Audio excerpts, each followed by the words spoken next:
뉴욕시 난민 교통비 지원으로 난민 상당수가 다시 텍사스로 돌아간 것으로 나타났습니다.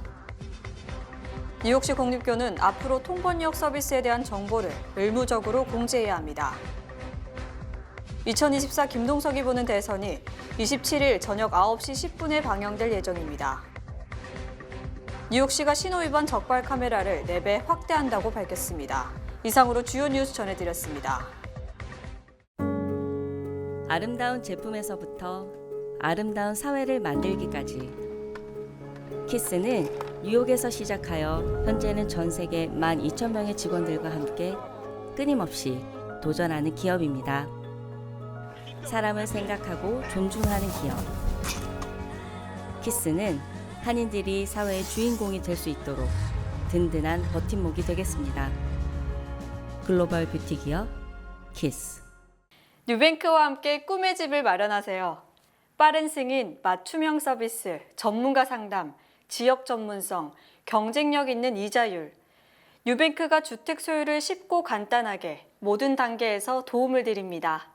지금 바로 가까운 뉴뱅크 지점을 방문해서 홈모기지 대출 상품에 대해 문의하세요. 뉴뱅크 제공입니다. 시청자 여러분 안녕하십니까? 10월 24일 목요일 TKC 뉴스데스크 첫 소식입니다. 텍사스주 정부가 뉴욕시로 불법 난민을 실어 날랐지만 뉴욕시가 난민들에게 교통비를 지급하자 이들 중 상당수가 텍사스로 돌아간 것으로 나타났습니다. 뉴욕시는 지난 2022년부터 뉴욕시로 불법 난민이 몰려들자 이들을 위해 4만 7천회에 달하는 교통비를 부담했으며 이 중 텍사스행 편도 티켓이 4,507건에 달하는 것으로 집계됐습니다. 즉 뉴욕시에서 다른 지역으로 이주하는 사람 등에게 제공하는 교통비 보조 프로그램을 통해 약 4,500명이 텍사스주로 다시 돌아간 겁니다. 이에 대해 에릭 아담스 뉴욕시장은 교통비 보조 프로그램이 뉴욕시의 부담을 줄이는 데 도움이 됐으며 임시 쉘터 체류 기간 제한 역시 도움이 됐다고 분석했습니다. 또 난민들은 텍사스 외에도 일리노이, 플로리다, 콜로라도, 뉴욕주 업스테이트 등으로 떠났으며 이들은 대부분 비행기를 이용한 것으로 나타났습니다. 뉴욕시는 뉴욕시가 텍사스처럼 난민을 다른 도시로 내몰고 있다는 주장에 대해 텍사스 주지사가 전세버스에 태워서 강제로 뉴욕으로 보낸 것과는 다르다. 뉴욕을 떠나는 난민들은 스스로 갈 곳을 결정해서 전세버스가 아닌 여객기나 일반 버스를 이용한다고 반박했습니다. 한편 뉴욕시 쉘터에 거주하는 난민은 최근 6만 명 이하로 줄었으나 랜달스 아일랜드 등 일부 지역에서는 난민들의 범죄 등이 끊이지 않고 있습니다. 최근에는 퀸즈에서도 강력범죄를 저지르는 등 치안이 나빠졌다는 비판이 제기되고 있습니다. 앞으로 뉴욕시 공립교는 학생과 학부모들을 위해 한국어를 포함 9개 언어로 통번역 서비스에 대한 정보를 의무적으로 제공해야 합니다. 뉴욕시 의회는 23일 린다이 뉴욕시 의원이 발의한 관련 조례안을 통과시켰습니다. 조례안에 따라 공립교는 시 교육국이 부모에게 제공하는 통번역 서비스 접근 방법, 통번역 서비스 사용 예시 등을 담은 통지서를 온라인이나 오프라인으로 공지해야 합니다. 영어가 익숙하지 않은 학생이나 학부모가 통번역 서비스의 존재를 몰라 이용하지 못하는 것을 막기 위한 조치입니다. 이 의원은 언어의 장벽으로 야기된 의사소통 오류로 아동보호국이 개입하는 일도 있었다며 제대로 된 통번역 서비스의 중요성을 강조했습니다. 또 이번 서비스 도입으로 부모들이 자녀의 교육에 적극적으로 참여할 수 있길 기대한다고 밝혔습니다.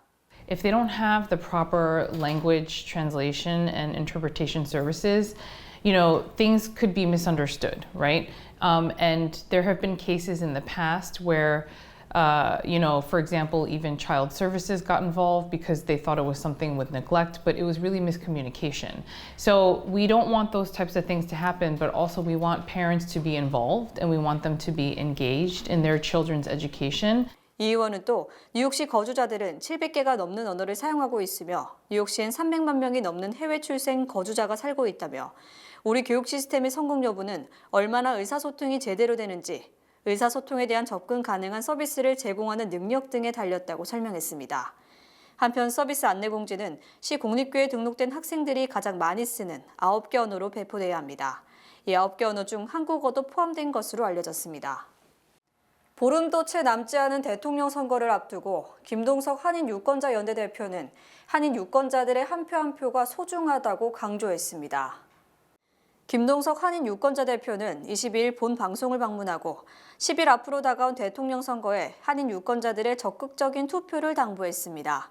특히 차기 대통령을 선택하는 기준으로 이민자, 소수자의 정체성을 가진 코리안 아메리칸으로서의 공동체성을 강조했습니다. 김 대표는 트럼프가 대통령이 됐을 경우 예상되는 변화를 설명하며 경제, 난민 이슈 등 지역적인 문제를 넘어 다인종이 함께 사는 이민자의 나라인 미국이 과거 백인 우월주의 시대로 회귀하지 않는 게 중요하다고 덧붙였습니다.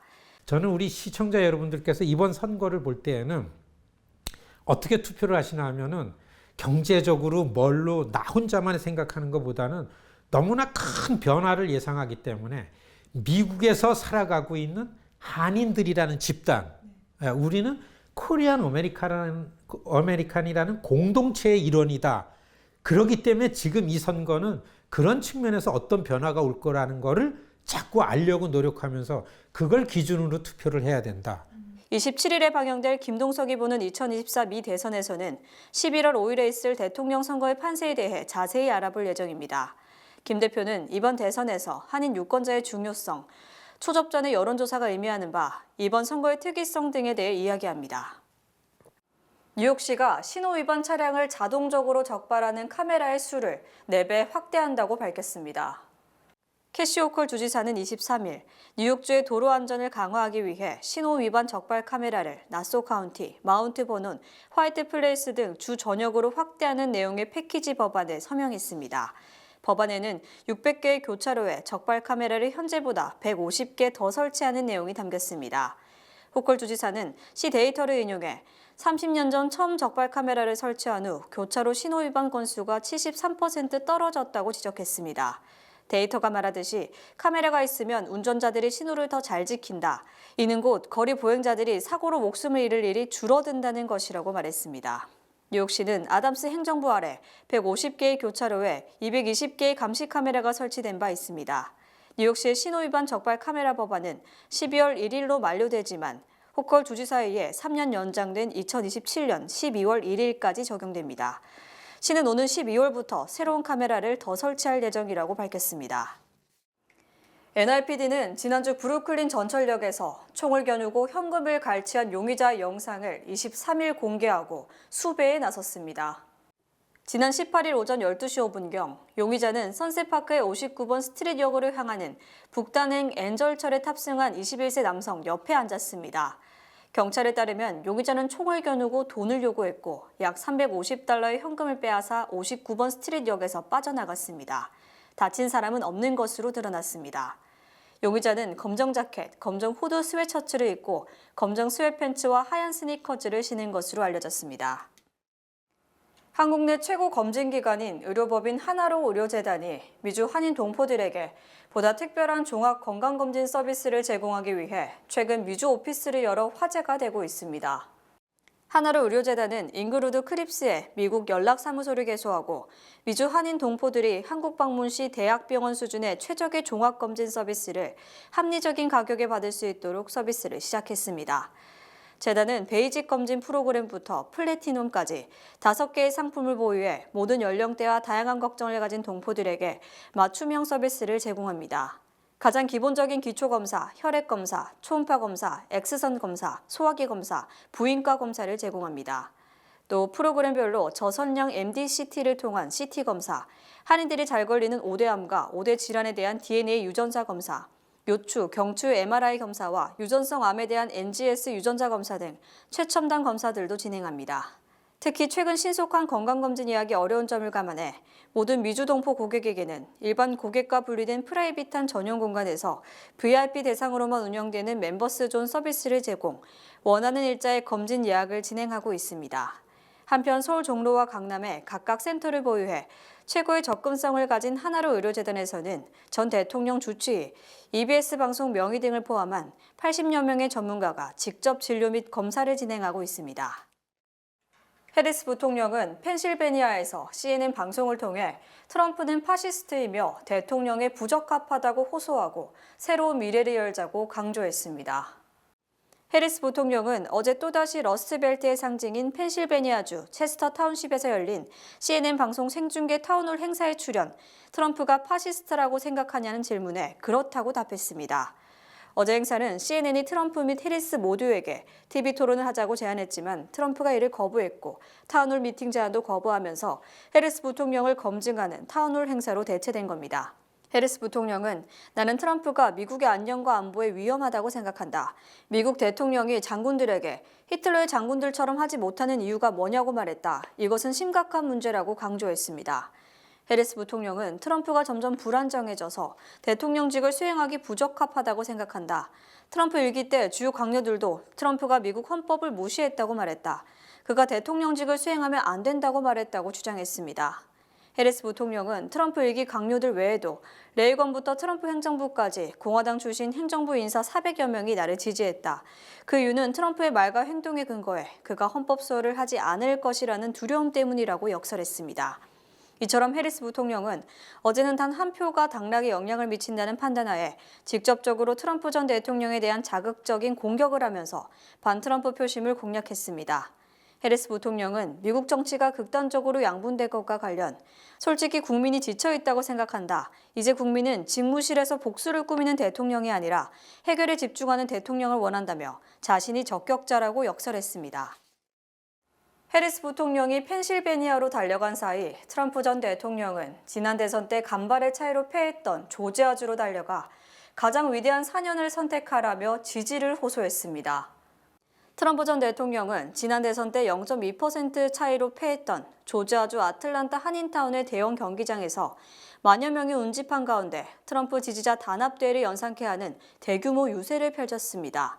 트럼프 전 대통령은 여러분 살림살이 4년 전보다 나아졌습니까? 카말라 해리스 너는 끔찍했어. 너는 해고야. 꺼져라고 외치자 군중들은 우레와 같은 박수와 함성으로 화답했습니다. 트럼프 전 대통령은 국민들은 물가 상승으로 몸살을 앓고 있는데 해리스는 납세자 돈으로 미리 국자들에게 혜택을 주고 그들을 호텔에 머물게 한다고 외쳤고 청중들은 47대 대통령을 의미하는 47이 적힌 종이를 흔들며 열광했습니다. 특히 이날 유세에서 미국에서는 마치 국민가요와 같은 YMCA를 열창하고 트럼프와 만여 명의 청중이 함께 율동을 선보이는 등 당선을 축하하는 빅토리 파티와 같은 모습을 보였습니다. 트럼프 전 대통령은 또 이날 오전에는 조지아주 중에서도 지난 대선 때 85% 압도적 지지를 받았던 파이크 카운티를 방문, 이른바 자신에 대한 지지가 확고한 집토끼 지키기에 나섰습니다. 트럼프 전 대통령은 이미 투표한 사람이 많겠지만 이번 대선은 미국 역사상 가장 중요한 선거라며 반드시 투표에 참여하라고 호소했고 이는 이들이 모두 자신의 지지자라고 생각하고 이들의 투표가 당선에 직결된다는 판단 때문입니다. 트럼프 전 대통령은 우리는 절대 지지 않았다. 많은 사람이 바이든 행정부가 얼마나 나쁜지를 봤기 때문에 힘을 얻었다고 생각한다. 지난 4년은 공포의 연속이었다. 투표를 많이 해서 격차가 크면 조작할 수 없다는 사실을 확신해야 한다고 주장했습니다. 대선이 10여일 앞으로 다가온 가운데 월스트리트저널 여론조사에서 트럼프 전 대통령이 해리스 부통령을 앞섰습니다. 또 해리스에 대한 비호감도는 상승한 반면 트럼프 전 대통령에 대한 긍정적 평가는 늘고 있습니다. 월스트리트저널이 지난 19일부터 나흘간 유권자 1,500명을 대상으로 여론조사를 실시한 결과 트럼프 전 대통령에게 투표하겠다는 답변이 47%로 해리스 부통령 45%보다 2%포인트 많았습니다. 이는 지난 8월 월스트리트저널이 무소속과 제3당 후보를 포함한 여론조사에서 해리스 부통령이 트럼프 전 대통령을 앞섰던 것과는 100% 역전된 겁니다. 특히 해리스 부통령에 대한 호감도와 비호감도는 지난 8월 조사 때 50대 50으로 똑같았지만 이번 조사에서는 호감도가 45%로 감소한 반면 비호감도는 53%로 상승했습니다. 또 지난 4년간 해리스의 부통령직 수행에 대한 평가도 54%가 부정적이라고 답했고 42%만 긍정적으로 평가하는 등 해리스에 대한 부정적 인식이 상승하고 있습니다. 반면 트럼프 전 대통령 재임 시절에 대한 평가는 긍정적이라는 답변이 52%로 부정적이라는 답변의 48%를 앞질렀습니다. 또 트럼프의 경제 공약에 대한 평가에서도 긍정적이라고 답한 비율이 부정적이라는 답변보다 10%포인트나 많은 반면 해리스의 경제 공약에 대해서는 부정적이라는 답변이 긍정 답변보다 4%포인트 많았습니다. 이에 대해 월스트리트저널은 트럼프 캠프가 지난 8월 말부터 TV와 라디오, 인터넷 등에 3억 7,800만 달러치 광고를 퍼부으며 해리스의 부정적 면을 집중 공략했고 효과를 발휘한 것이라고 분석했습니다. 신용카드 고객관리 등의 의무를 저버렸다는 이유로 애플카드 서비스를 제공하는 골드만삭스와 애플에 미 소비자 당국이 수천만 달러의 벌금을 부과했습니다. 미 소비자금융보호국은 골드만삭스와 애플이 공동으로 진행하는 신용카드 사업에서 고객에 대한 의무를 불법적으로 회피했다며 8,900만 달러의 벌금을 부과했습니다. 골드만삭스는 최소 1,980만 달러의 배상금과 4,500만 달러의 벌금을 내라는 명령을 받았습니다. 애플은 2,500만 달러의 벌금을 내야 합니다. CFPB는 애플이 카드 고객으로부터 분쟁이 발생한 수천 건의 거래를 골드만삭스에 보내지 않았으며 골드만삭스는 전달받은 분쟁에 대해 조사하는 것과 관련한 연방 요건을 따르지 않았다고 설명했습니다. 또 두 회사가 애플 기기 구매와 관련한 무이자 결제 플랜과 관련해 고객을 오도했다고 덧붙였습니다. 고객들은 자동으로 무이자 혜택을 받는 것으로 알았지만 실제로는 고객이 애플 웹브라우저를 이용해 온라인으로 구매할 때만 적용되는 등 제한적이었다는 겁니다. 골드만삭스는 법률 준수와 관련해 믿을 만한 계획을 내놓기 전까지는 신규 신용카드 출시도 할 수 없게 됐습니다. 지난달 미국 대부분 지역에서 경제활동 둔화세가 감지되지 않고 소폭 성장함에 따라 미국 경제가 침체 없이 지속적으로 성장한다는 노랜딩설에 더욱 힘이 실리고 있습니다. 연준이 어제 발표한 경기 동향 보고서에 따르면 미국 내 12개 연방준비은행 중 대부분 지역에서 지난 9월 한 달간 경제활동에 변동이 없었고 2개 지역에서는 완만한 성장세를 보인 것으로 평가됐습니다. 특히 12개 중 절반인 6개 지역은 고용이 소폭 내지 다소 완만하게 늘었고 대다수 지역에서 이직률은 낮았고 해고도 제한적인 반면 임금 인상률은 둔화됐습니다. 또 계란 및 유제품 등 일부 식료품 가격은 올랐지만 전국적으로 인플레이션 압박은 완화된 것으로 진단됐습니다. 하지만 지역별로 소비 양상은 달랐고 샌프란시스코 지역은 소비자들이 저렴한 대체품을 찾아서 이동하는 등 소비 행태 변화가 일어났습니다. 시카고 지역도 모든 소득계층이 소비를 줄이는 것으로 나타났습니다. 주택거래도 모기지 금리에 대한 불확실성으로 주택 구매를 망설이고 있으며 많은 지역에서는 저렴한 주택이 부족한 문제가 계속되고 있는 것으로 나타났습니다. 또 허리케인 등의 영향으로 기업 활동이 일부 타격을 받으면서 기업의 영업이익은 다소 줄었으며 시장 전반의 불확실성이 높아졌지만 전문가들은 장기적으로는 경제를 낙관한 것으로 조사됐습니다. 이번 베이지북은 다음 달 6일과 7일 일트간 열리는 연방공개시장위원회 금리 결정의 기초자료로 활용됩니다. 미국을 대표하는 기업으로 꼽혔던 보잉과 인텔이 파산 위기에 처했으며 기업 가치 상위 10대 기업 중 제조업은 한 개의 업체도 없는 것으로 드러났습니다. 월스트리트저널은 보잉과 인텔 등 두 회사의 해체나 파산 가능성도 배제할 수 없는 상황이며 이들 기업의 위기는 미국 경제가 비상 상태임을 보여주는 것이라고 보도했습니다. 현재 인텔은 직원들을 해고하고 지출을 줄였습니다. 또 배당을 중단했고 다른 회사의 인수 합병 대상으로 거론되는 등 존폐 위기에 처했습니다. 보잉 역시 보잉 737 맥스 기종에 잇따른 사고와 파업 등으로 연방정부의 조사를 받고 있으며 특히 파업으로 매달 10억 달러의 손실을 입고 있습니다. 월스트리트저널은 두 회사가 미국에서 가장 사랑받는 제조업체였지만 최근 5년간 나락의 길을 걸었고 시가총액은 반토막이 나는 등 미국에 큰 충격을 주고 있다고 지적했습니다. 특히 미국에서 가장 가치 있는 10대 기업 중 1999년 말에는 4개가 제조업체였지만 지금은 12기업 내 제조업체가 단 1개도 없는 실정입니다. 그나마 테슬라가 11위를 지키고 있습니다. 또 기술 변화를 선도한 마이크로소프트, 애플, 엔비디아 등 세계 기업의 가치는 무려 10조 달러에 달하는 반면 애플의 아이폰 반도체 공급 기회를 놓친 것은 물론 AI 반도체 개발에도 밀린 인텔의 기업 가치는 고작 1,000억 달러에 그쳤습니다. 보잉 역시 항공기에 하자가 많다는 지적에 따라 항공사들이 유럽의 에어버스 등에 의존하면서 매출이 급감하고 있습니다. 미주 최대 한인은행에서 이제 아시아계를 대표하는 은행으로 도약하는 희망을 설계하는 전문가들의 은행 Bankers, Experts, Neighbors 뱅크 오브 호프가 지원합니다. 주요 단신 전해드립니다. 마이크로소프트 창업자 빌 게이츠가 민주당 후보인 카말라 해리스 부통령에게 5천만 달러의 선거 자금을 기부했습니다. 그동안 게이츠는 역대 미 대선에서 지지당을 밝히지 않았던 인물로 앞으로 그의 기부가 대선 판세에 어떤 영향을 미칠지 주목됩니다. 부동산 중개인 협회는 9월 기존 주택 매매 건수가 385만 건으로 전월 대비 1% 감소, 14년 만에 최저 수준을 기록했다고 밝혔습니다. 뉴욕타임스는 22일 월가의 황제로 불리는 제이미 다이먼 JP모건 체이스 회장이 민주당 대선 후보인 카말라 해리스 부통령을 지지하고 있다고 보도했습니다. 미 교통부는 23일 장애인 승객에게 휠체어를 지원하지 않고 5년간 휠체어 수천 대를 손상시킨 혐의로 아메리칸 항공에 5천만 달러의 벌금을 부과했습니다. 교통부가 제기한 사건은 2019년에서 2023년 사이에 발생한 것으로 미국의 마비 재앙 군인회가 아메리칸 항공을 상대로 제기한 3건의 공식 불만에 따라 조사가 촉발됐습니다. 포브스가 23일 발표한 2024 포브스 트래블 가이드에 따르면 뉴욕 라가디아 공항이 고객 만족도 최악이라는 오명을 벗고 미국 최고의 공항으로 선정됐습니다. 페이스북 모회사 메타 플랫폼이 셀럽의 이미지를 도용한 사기성 광고를 차단하기 위해 얼굴 인식 기술을 도입합니다. 페이스북이나 인스타그램 등에 게재된 셀럽을 이용한 광고가 사기일 가능성이 있다고 판단되면 광고 이미지와 해당 셀럽의 공식 프로필 사진을 비교해 해당 광고를 삭제하는 방식입니다. 소비자들이 많이 사용하는 벤모나 캐시 앱 등 결제 앱의 잔고는 연방예금보험공사의 보장 혜택을 받을 수 없어 주의가 요구됩니다. 소비자금융보호국은 연방예금보험공사 보험에 가입한 은행과 달리 결제 앱의 경우는 회사가 파산하더라도 잔고를 보장받을 수 없다고 지적했습니다. 미국 프로야구 다저스의 오타니 쇼의 50호 홈런볼이 경매에서 약 440만 달러에 팔렸습니다. 종점 홈런볼 최고액은 마크 맥과이어의 시즌 75 홈런공으로 300만 5천 달러였습니다.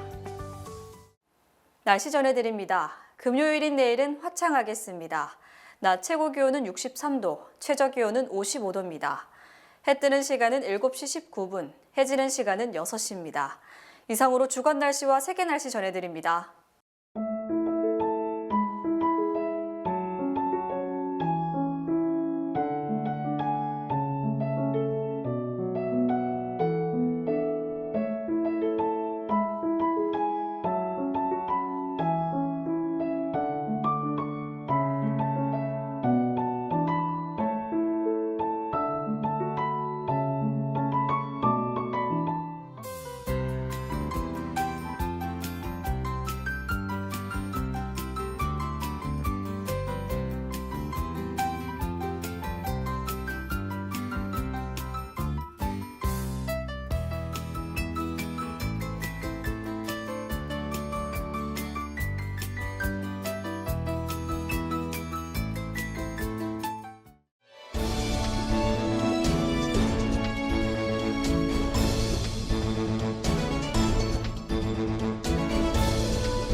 이상으로 10월 24일 목요일 TKC 뉴스데스크 여기서 마치겠습니다.